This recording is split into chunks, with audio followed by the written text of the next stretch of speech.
Fellow citizens, we cannot escape history.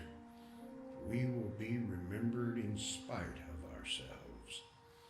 The fiery trials through which we have passed during the Civil War lighted us down in honor or dishonor to the latest generation.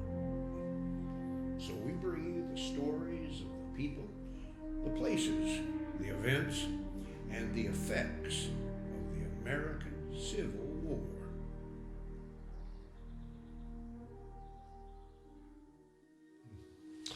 Brother versus brother.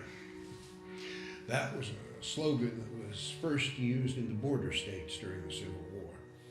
It referred to split loyalties within families. Our country was so polarized, emotions ran so high that fathers, even brothers, picked different sides during the conflict. I'll never forget that man from Kentucky who lost two sons, one dying for the North, the other dying for the South.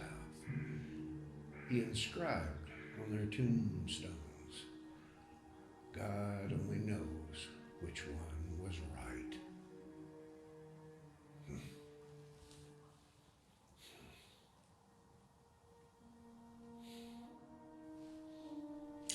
There are 100 million different views, attitudes, and opinions of all things. During that great national testing time of the American Civil War, I knew in my soul, in every fiber of my being, that government of the people, by the people, and for the people shall not, must not perish from the earth. And to that end, I devoted my every hour, my life, as the 16th President of the United States of America. In so doing, I learned that nearly all men can stand adversity.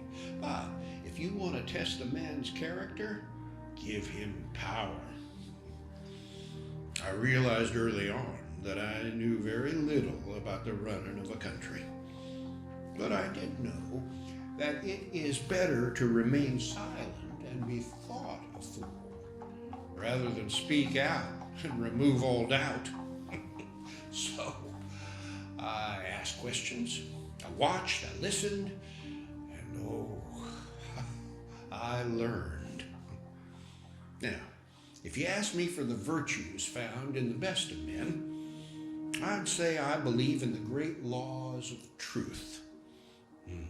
The right discharge of duty, the accountability to God, the triumph of the right, and the overthrow of wrong. During the war, my concern was not whether God was on our side.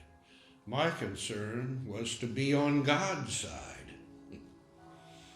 For I believe that character is, well, it's like a tree, and reputation like its shadow. The shadow is what we think it is, but the tree, that's the real thing.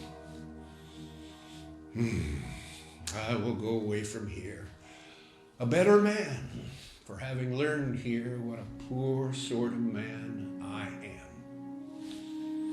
Now, I hope that I have never knowingly in my life planted a thorn in another man's bosom. For I believe that we weave the garment in this life which we shall wear for years to come. Years to come.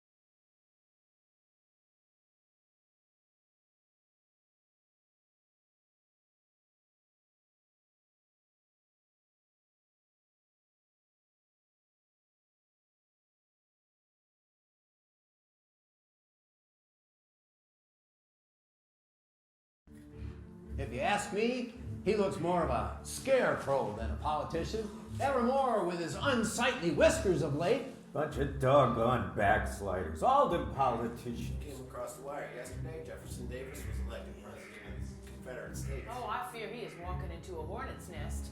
Rumors are North Carolina and Virginia may leave the Union even before he takes the oath. The war clouds are forming. Well, Abe says that ain't gonna be no war. Where did you hear that, James? Abe himself.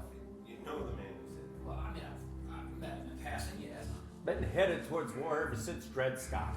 Mark my words, South Carolina, Florida, Mississippi, Alabama, Georgia, Louisiana, and Texas are making preparations.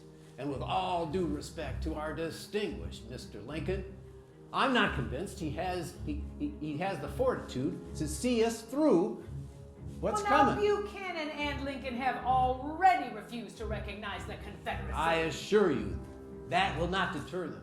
They are convinced that the North plans to infringe on their individual state rights, and they will rebel. Individual rights. Why don't you ask one of them poor southern slaves about individual rights? Watch that tongue of yours, boy. And Abe might better have accepted a military escort to Washington. He'd never stand for that kind of pageantry. I mean, the man carried his own mail from the post only just a month ago. Breckinridge. Breckinridge should be headed to Washington this morning, not him. In such divided times, I'm not so sure it matters who holds the office.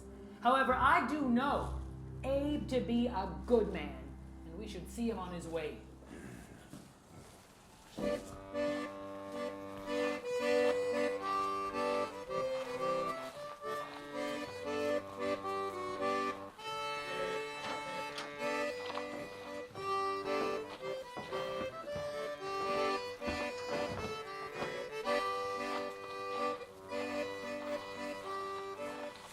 Let us hope your informal education has made you equal to the occasion, Mr. Lincoln.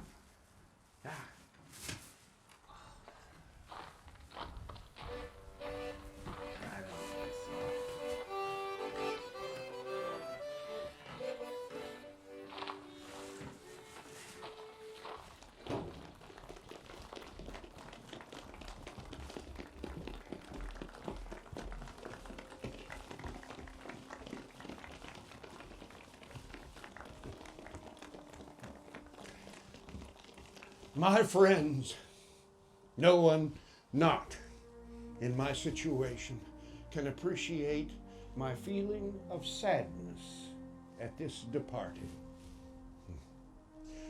To this place and to the kindness of these people, I owe everything. Here I have lived for a quarter of a century and have passed from a young to an old man. Here my children have been born, and one is buried. I now go, not knowing when or whether ever I may return, with a task before me greater than that which rested upon Washington. Without the assistance of the divine being, whoever attended him, I cannot succeed. With that assistance, I cannot fail. Trusting in him that can go with me and remain with you and be everywhere for good, let us confidently hope that all will yet be well. To his care, commending you, as I hope in your prayers you will commend me, I bid you an affectionate farewell.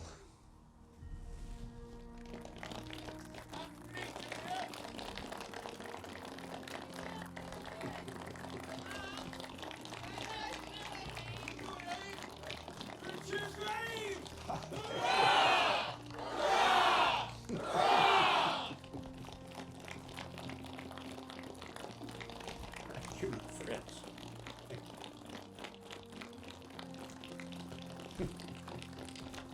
Mama, do you think I could be president someday? Oh, I hope so, dear. I hope so.